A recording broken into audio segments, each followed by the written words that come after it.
What's good, Diary TV fam? It's your girl Ogenekaro Asoe, and we're diving into some electrifying football actions fresh from the WAFU-B U-20 Boys Cup in Prampram, Ghana. July 13th, 2025. We witnessed an absolute banger as Nigeria's Flying Eagle took on Benin's young Cheetahs in a Group A showdown that had all of us on the edges of our seats.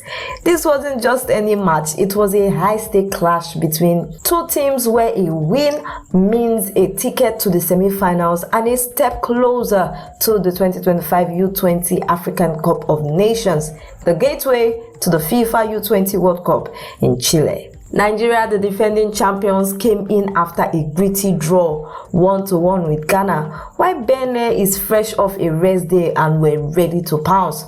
Spoiler alert, the Flying Eagles soared, smashing the Cheetahs 4-1 in a second half masterclass.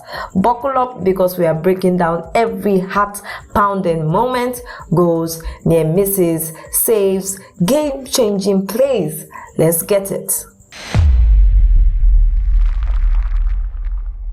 Alright, let's set the stage. The WAFU-B U-20 Boys Cup is the ultimate battleground for the West African brightest stars.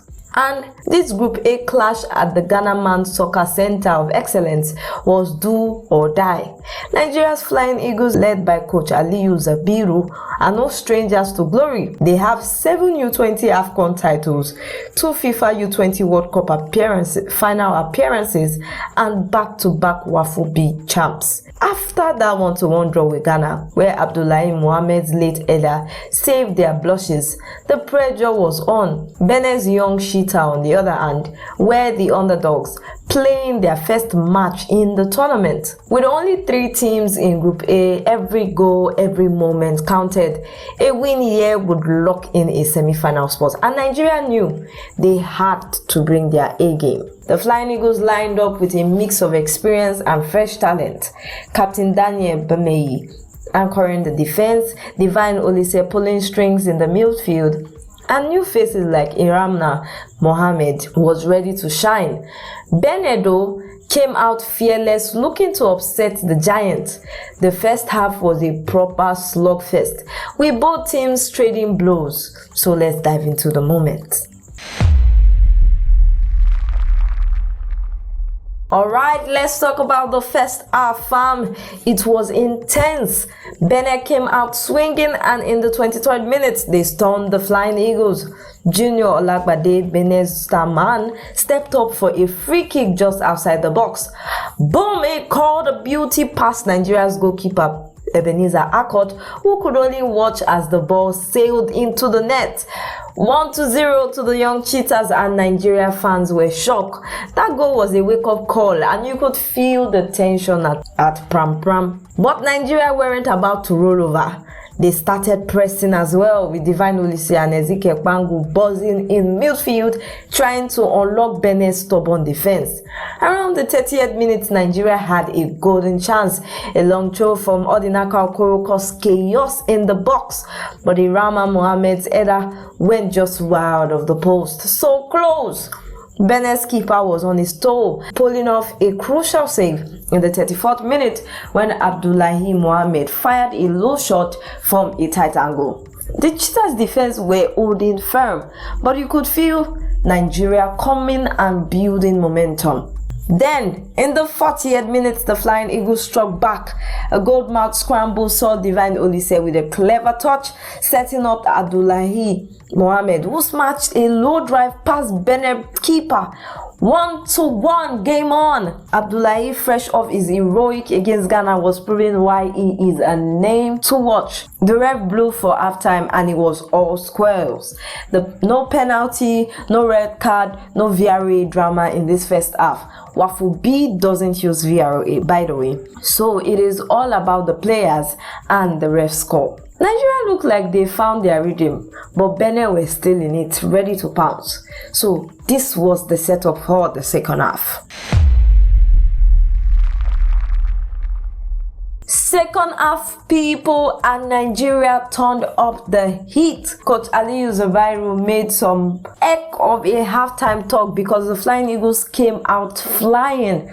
Just 2 minutes after the restart, at the 47th minute, Ezekiel Kpangu made it 2-1. A loose ball in the box fell to Kpangu and he smashed it home from 6 yards out.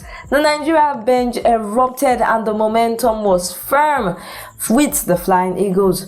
The goal was a game changer, shifting the energy and putting Benin on the back foot. Benin tried to respond, and around the 51st minute, they had a massive chance to equalize. Their striker, Tanjani, fired a curling shot from the edge of the box, but it clipped the outside of the post. Out in match moment for Nigeria, goalkeeper Ebenezer Harcourt was alert though, pulling off a stunning save in the 55th minute when Benin found a free kick and found its way into the danger area. The Flying Eagles defense, led by captain Daniel Bameyi, was under pressure, but they held tight. Then came the moment that broke Benin's spirit. In the 65th minute, Bameyi turned provider, sparking a lightning-fast counter-attack. He fed Abdullahi Muhammed, who bagged his second goal of the night with a cool finish. Nigeria 3, Benin 1, and the Cheetahs were wobbling.